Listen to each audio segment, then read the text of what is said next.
Hey guys, how's it going? Ches back again with another episode of, well, I guess it's not really an episode, is it? It's part one of the Q&A, as you'll be able to tell from the title and from the thumbnail. Of course, in the background, we're going to have some demo gameplay of FIFA 14, as per usual on my channel at the minute.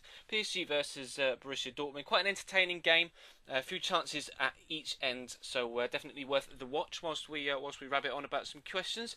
Now, the last video, actually, I don't think hit sub boxes. We did get quite a few questions in the comments, but do leave some more questions in the comments of this video to make sure that we have enough to cover us for at least a part 2 and maybe a part 3 as we run up to the full release, or pre-release rather, on the 23rd of September. I would like to do at least one more Q&A video, so do be sure to leave some questions in the comments down below, and let's start cracking then, shall we, from the comments in the previous video. And the first one, I'm just going to read literally from bottom to top, so first comment to last comment.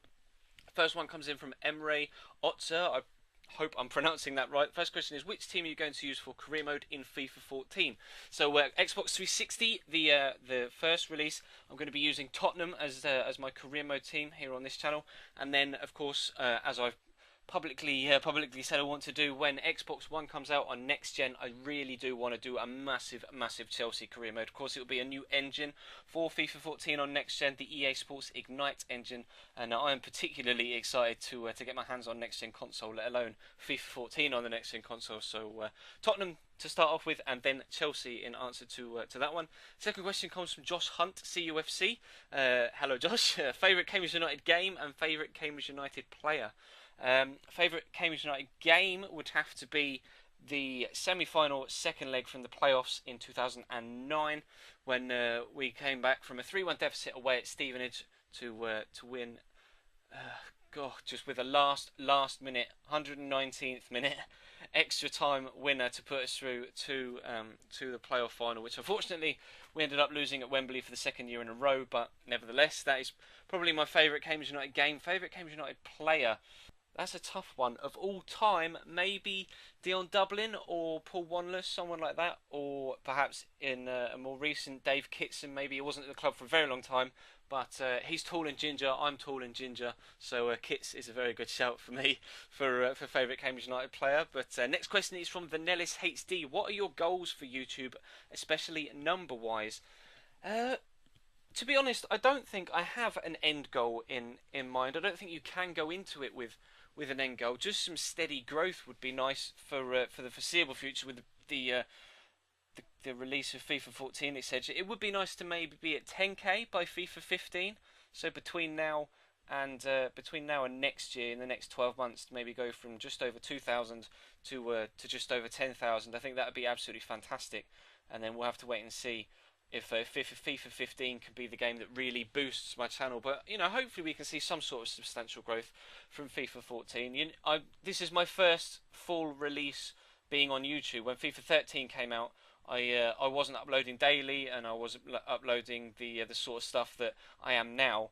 So this is kind of a new experience for me, going into a brand new release of a brand new FIFA game. So to be honest, I'm not really too sure what to expect, but hopefully it can be good for my channel and for a lot of the channels that are my size on YouTube. There's a lot of guys out there that don't necessarily have the following that they deserve for the quality of their content. So hopefully it can be good for a number of people. But then the next question is from Nathan Hall. Says, who will be relegated from the Premier League this season? Now that is a big question.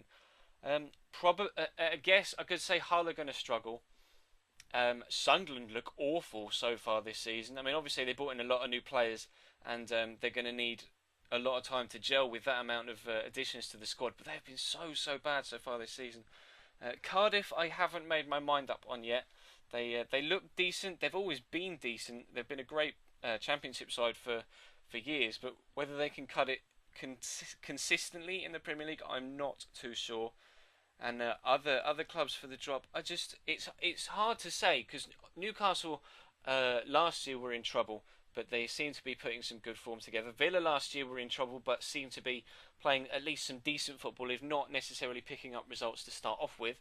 West Brom last year had a great season. This year have struggled to start their season in a positive way. Southampton are always going to be too good for the job. I think they've got too much depth in their squad and too much good youth to really for relegation really to worry those. And then who was the other team that came up? It was Hull, Cardiff, and my brain is absolutely killing me off. It was Palace, wasn't it? Palace. Yeah, I think Palace are going to go down. Even if they do well, I want them to go down because I'm not overly keen on Ian Holloway. He is, yeah, all right. He has the odd nice soundbite from an interview, etc. But I don't like him as a manager. And their main striker Martin Gale or something Gale, might be Martin Gale. They signed him from Peterborough United, and I hate Peterborough United. So not only did Borough get money for them, they got a player at Palace from Scum. So I don't want them to do well. And that's basically the teams that I think were going to go down for the BPL. Obviously, Chelsea are going to win it. There's no qualms there, even though we lost to Everton today. Doesn't matter. One thing I will say, I tweeted it out as well, actually. What was the result when Man United played at Goodison Park early on last season? They lost 1-0. And what trophy were they holding up at the end of the season? I'll leave that one with you. Next question is from Mad Crazy Llama. Who has the best kit in the Barclays Premier League? Obviously, I love the Chelsea home kit, so that is probably going to be one of them. I was actually particularly keen on Norwich's white away kit. I don't know why, but that was really, really smart. And the Swansea home kit. I do like a white kit. Maybe it's because of Real Madrid. You know, growing up seeing the all white, but I do like the white with like the odd touch of black on the sleeves, etc. That is very, very nice in Norwich's away kit. Next question is from Scott Mason. It says, who are you going to buy first, Muriel or Sal? To be honest, neither. I played with Muriel last year and wasn't overly keen on him. Obviously, the pace was nice, but it's not really going to be all about pace this year. And Sal, again, another player that's got a lot of pace, but he's not really the sort of player that suits my style of play. So probably going to buy neither of those, to be honest. Jordan Romanel says, how tall are you? Well, we've already covered that I am tall with the Cambridge United question, but I'm 6'4", just over or just under 6'4", maybe like 6'3" and 3/4. So 6'4" basically. And Chelsea fan 701 says, who's the most expensive player you've bought on FIFA Ultimate Team 13? Now that is a good one. I actually don't know. I think the most I spent on a player was probably Neymar. I think when I build squads or when I built squads, I didn't really go for like the one huge amazing signing and then build around them. I just kind of went for like 10 60 grand players as opposed to one guy that was worth like 500 and then loads of 10k players. So Neymar is probably the player that took the bulk of my coinage for the biggest signing in FIFA Ultimate Team 13.